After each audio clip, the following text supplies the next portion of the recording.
Brian, and there are plans to expand indoctrination. That's right. Well, Idahoans are also concerned. Horror shot. That line would be moving a little bit farther west. I'm like crying. Nobody wants to see Dark money is influencing policy in our state. Well, that's not how this works. Well, hello there and welcome to Nowhere to Hide. My name is Brian Hyde. Twice a week, I have the opportunity to sit down and go over some examples of media bias and distortion and sometimes just deception. It's not intended to tell you big fat lies necessarily, but sometimes the media shades what it does tell us, leaving out certain essential points and otherwise trying to lead us to a conclusion that we probably wouldn't come to if we had enough facts from which to work. Today, we're going to be talking about the need to wait for confirmed reporting. Let me explain what I mean. In a previous episode, in fact, I think it was in the last episode, we talked about how political extremism is not welcome in Idaho. I think Idaho Leaders United has assured us of this over and over again. And so we brought up an example of what that looks like. Here's some political extremism for you. Oh, well, I mean, this is, frankly, it's a guy in northern Idaho who is very opposed to State Senator Scott Herndon. So he drives around in his company truck with a sign that says, "Support women, abort Scott Herndon." Now, that would be tacky, maybe provocative. I mean, people have different levels of tolerance for, what constitutes harsh words or, unruly speech. But this same guy apparently is known to the Herndon family and apparently has been driving up and down in front of their house on their road multiple times in the wee hours of the morning. He's left voicemail messages that threatening doesn't begin to cover it. I mean, it's, talk of raping Scott's wife and just it really menacing tone about the horrible things that need to happen to Scott Herndon and I guess, correspondingly to his family. It's ugly stuff. It probably meets a legal definition of harassment. That's something for the police or the local attorney, local district attorney in that area to sort out. Nonetheless, though, there's ample proof that this is not just a figment of Scott Herndon's imagination, as if the sign itself wasn't enough that, wow, somebody's trying to make a point here. So when you see that kind of thing, you would think that groups like Idaho Leaders United, which I'm going to remind you, this is their motto. This is what they have gathered under at Idaho Leaders United. Our mission is simple. We stand with the vast majority of Idahoans who reject bigotry and political violence. Together, we will defend the great state of Idaho, her future and her legacy for every generation that follows us. So you would think they'd be pretty quick to jump on this kind of stuff, regardless of, it's from apparently a disgruntled left-winger, and he's aiming that to anger and vitriol at someone on the political right. I want you to see what their response is, though. And this plays into why you have to be very careful with what you hear and see in the news media, as well as what politicians tell you. So here's Idaho Leaders United's response. We are monitoring a potential emerging story about harassment of a state senator. Listen to this next line. We look forward to seeing confirmed reporting on this occurrence. Harassment of elected officials and especially their families should be unacceptable in Idaho. By the way, I think Dustin Hurst said, okay, finally, you said something, do more. And what's this thing about we're waiting for confirmed reporting? Does this mean we'll only believe it when the press finally is forced to admit that this is what's going on? Isn't this kind of the problem with our press? They'll deny, they'll try to spin things to look favorable for whomever's in power. And then when they can finally no longer ignore the obvious, when reality becomes too much for them to ignore, then they grudgingly, admit it, or, well, we knew that all along, and pretend like they were never dead wrong in the first place. So that's one of the reasons you should, if you're a thinking person, you should have some pretty serious trust issues with the press. Now, Brian Allman, who I think is actually one of the more reliable sources for information in the Gem State, shared a screenshot, and it's a wonderful bit of circular reasoning. It's been making the rounds. The purpose of a system is what it does, not what it claims it will do. You understand that? There are systems that exist. Oh, yes, this is going to do everything for you. It's going to make your breath fresh and minty. It'll make you wake up with a smile on your face every morning. But if that's not what it does, then really that's not the purpose of that system. Yeah, I mean, the claims are there, but what results does it deliver? Brian says, this screenshot's been going around for the last few days. The purpose of a system is what it does, regardless of what it claims to do. And he says, it came to mind for me as the same watchdog organizations and reporters who point and shriek at everyone on the right have nothing to say about a radical leftist who sits on the Boise school board interrupting several campaign events. We touched on this one in the last episode with our boy Shiva, trying to rush the stage during a Ron DeSantis event in Iowa. Brian says these organizations and reporters present themselves as objective, centrist, and only interested in calling out extremism and violent political rhetoric.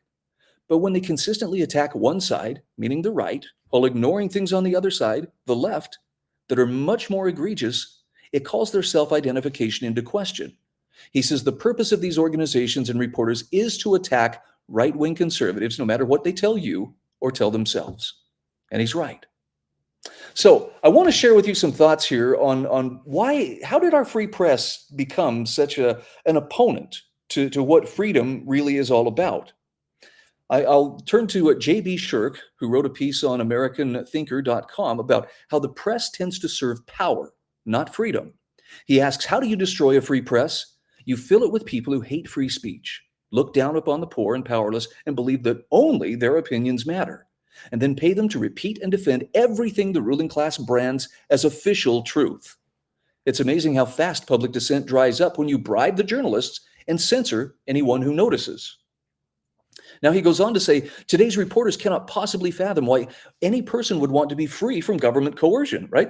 This is the blessings of the political class. By the way, Brian Allman shared, it's a very enlightening, but also very creepy picture from the state capitol, showing all the ways that government influences your life from the moment you wake up to the moment you went to bed. And some of them are kind of a stretch, but some of them also are an indictment of, wow, really? It's that involved in my life? And again, it's put together by people who just can't fathom. Why would anybody not want to receive these blessings from the ruling class? So J.B. Shirk says, if one day we are all ushered into work camps for our protection and re-education, it will be journalists from the nation's most prestigious rags who write glowing articles about the state's complimentary lodgings and new woke slogan promising that work alone will set us free. History is cyclical. It may not repeat itself, but it certainly rhymes. Let's take another look at what has happened to the credential class, the credentialism. This is from an article by Rob Jenkins on the Brownstone Institute's website. He says, technocrats have long told us what we can and can't do, what we're allowed to own, what our kids must learn in school, and so on. For the most part, we never voted for any of that, yet we've gone along docilely without noticing or caring, or not caring at best, unwilling to make waves. And the result has been the rise of self-selected experts, that is the credentialed class, who exist primarily to impose their will on others. Their ranks have swelled recently with the exponential growth of government and education bureaucracies and the emergence of academic programs designed not to increase knowledge, but to feed those bureaucracies. By the way, the saga of Claudine Gay at Harvard, perfect example of credentialism and what it leads to.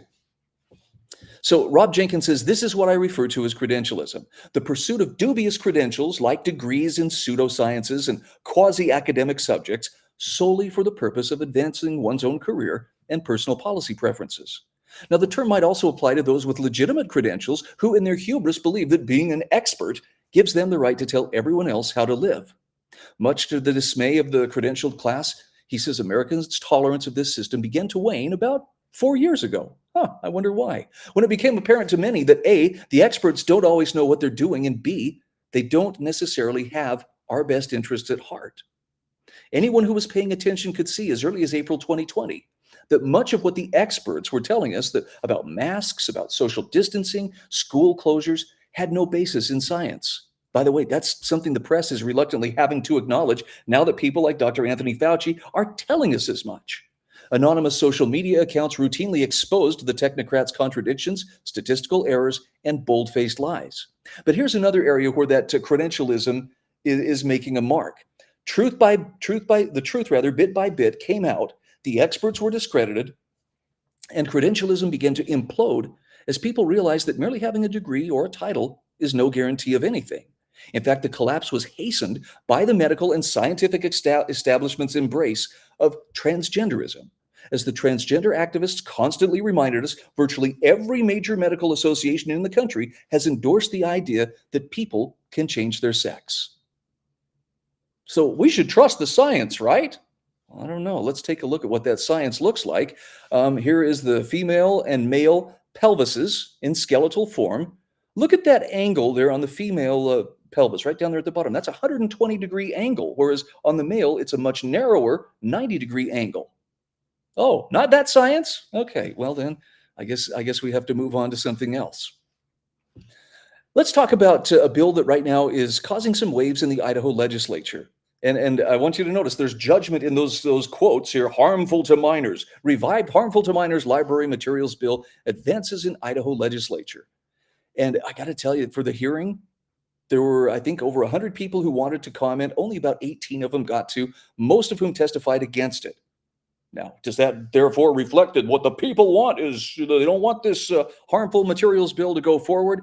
No, it just means that the left is probably better organized. But wait till you hear some of the arguments that they try to put forth here. As the Idaho Capitol Sun reported, the Idaho House of Representatives to vote on a replacement to last year's vetoed library bill. So here are some of the details. Isabella Burgess, a college student and associate librarian for the Meridian Library District, said the bill targets LGBTQ plus people because the state's definition of sexual conduct that is cited in the bill includes any act of homosexuality. She said, Representatives, the homophobia in this bill is blatant. Now, of course, a phobia is an irrational fear of something. So I don't know if she has the medical or mental health credentials to make such a diagnosis, but at least she's throwing around some words that hopefully mean you're all scared of this. No, people aren't scared. People just are not accepting something that they regard as abnormal or deviant behavior, at least in the sense that this is not something that needs to be presented to kids as, hey, this is great. Why aren't you trying it out? What goes on between consenting adults, as long as they're doing it in private, that's nobody's business but their own. But when it comes to kids, this is a problem. This is why these books with salacious material and graphic illustrations don't need to be in the libraries. Now, Burgess told the committee the bill's definition of sexual conduct is incorrect and does not align with widely accepted definitions in any popular dictionary. How have those definitions changed, though? And why did they change? Did they change because reality changed or just because people were activists and decided, well, maybe if we just start calling this something else, we can get away with it? I'm going to lean toward the latter and less toward the former. Homosexuality, she says, does not equate to obscenity. I would argue, yes, it does when it's being presented to children as something that they might explore. It is your choice, she says, to sexualize children's books. I'm sorry, but we're going to feed her those words with both hands here in just a few moments. And you can see people who are reading sexuality into this, why they must just have sex on their brains. That's all it is. They're just, that's all they think about. They're the ones who are thinking impure thoughts. Hold that thought here. She says it's absolutely essential that we have books that represent every member of our communities, that are accessible to every age range. Is that what that's really about? Is it just representing members of the community? Again, hold that in mind. Here's another article. This is borrowed from the Idaho Statesman, published in East Idaho News. Idaho bill on harmful library books moves forward after most public testimony opposed it. Again, just because they were more well organized doesn't mean that this reflects what normal people are going to necessarily think. More than 100 people attended a legislative committee's hearing on Bill 384, and 18 testified, most of them against it. All 11 Republicans on the legislative committee voted in favor of the bill, which is sponsored by Representative Jaron Crane of Nampa. Both Democrats voted against it. The bill would let parents seek damages from libraries if their children are exposed, here's the scare quotes, to harmful materials as defined in Idaho's 1972 obscenity law. That definition includes homosexuality, nudity, masturbation, and other sexual conduct. Now, the article here goes on to say homosexuality does not equate to obscenity, saying it is your choice to sexualize children's books. Now, listen to what Isabella Burgess also said. Gay people will not go away. There will always be families with two moms or two dads seeking out literature that represents them. I didn't know this was about making gay people go away. This is about placing appropriate boundaries around material that underage children ought not be looking at in a public library setting or in a school library setting. But let's just take her argument at face value. If this is really about, we just want to see people represented fairly in literature, and kids need to see that so that they understand that the world is a big place. Okay, if that's your standard, tell me how this represents just families. You can see for yourself. Thankfully, the really graphic stuff is blurred out here, but who's sexualizing these kids' books? Are we reading into this? Because it sure looks to me like there's a whole lot of oral sex going on in these cartoons. But, it's not like we're looking at ink blots, okay? This isn't some, psychology test. These are very clearly trying to promote sexual acts and sexual behavior to kids who are underage. And I like that Maria Olson Nate asks, why does the Idaho Association of Education want your kids viewing this? The crazy thing about it is if you're opposed to this, you are seen as out of step. Well, the experts say this is all okay and it's great and kids need to understand this and they need to be taught it. Parents, if you want to teach your kids that in your home, that is your business. But in a taxpayer-funded facility like a library, there need to be boundaries. And this is not talking about we have to ban these books, we have to burn these books. We simply move them out of reach of children. That to me seems like a very reasonable thing, but of course, reasonable does not compute, when there's names to be called, right? Andrew Clavin comes right to the point. Is it just me, or does the term far right now mean normal people who want to live free and don't like sexual sickos messing with their children? I think he may be onto something. I think that's actually a pretty good call. I want to share with you just an excerpt. This is from the We the Black Sheep Substack. And I think it describes the political battle that we see going on. It really comes down to the pandemic of our time, the real pandemic. You can't make a move or state an opinion without confronting the real pandemic of our time, which is control freaks. The loudest people today are the ones who are most certain they alone have everything figured out, everything. Which ideas are worth debating, how you should raise your kids and what makes a relationship good, what political beliefs you should have, and of course, how the entirety of our society should be run. There's no need for you anymore. That is the you who's an individual with unique experiences, insights, and the desire to forge a life of your own. The you that control freaks want is a body with a social security number that grants them the ability to sway society through social pressure and majority rule. All that extra stuff you call individuality is an obstacle to making you a cog in their machine. Instead of trying to control people we differ from, we have to see the reality of our differences as information to work with. It won't be as easy as clinging to delusion, but people who value others as more than a means to their ends make for neighbors we might actually talk to again. Now, that one is worth considering. Who really is trying to control people? Who's trying to use the authority of the state to control people, to mold social attitudes and so forth? It's not the people who are on the side of freedom. Now, they're fighting a defensive battle because this has been introduced by activists who continue to push it and then deny that it exists. But this is not a fight that parents have been picking, that normal people have been picking. We're just trying to establish that there are limits to what we are willing to tolerate in the name of diversity or equity or inclusivity that we're willing to feed to our children, especially if it's intended to warp their minds or otherwise separate them from the values that could make them strong, capable members of society. I'm going to finish with one thought. This to me explains why it's so essential that we have something done with our voting system. I'm thinking open primaries, ranked choice voting, in order to allow that noisy, know-it-all, we know how to run a society minority to gain just enough votes or to trick enough people into voting to be able to say, see, we have this mandate, now we get to tell everybody what to do. And the proof of this can be seen in what happened in the Iowa caucus earlier this week. Brian Allman points it out, responding to a tweet from Pete Hegseth, who said, this was the Iowa precinct we broadcast from last night for Fox Nation. Dems showed up to caucus for Haley, Nikki Haley. In other words, Democrats, they just came and very openly caucused for her. Without angry libs crossing over, Trump would have won by even more. I think she did carry one single county out of 99 counties in Iowa. And Brian Allman points out Democrats openly caucused for Nikki Haley, who they see as much more palatable than Donald Trump. But that sort of thing would never happen in Idaho, would it? Something to think about as you see the push for ranked choice voting and for open primaries, which is going to be a big deal, especially as we approach election time later this year. Look, I don't have all the answers. I'm certainly not the fountain of truth, but I am the guy who is here to tell you, as your friend, if the press is telling you something, it's not in your interest to take it at face value. It's best to question it, weigh it out, assume that you are dealing with incomplete information regardless of the source. Because more important than the source that you're getting your news from is your ability to think and weigh and ask the questions to get a more fully developed picture of what really is at stake.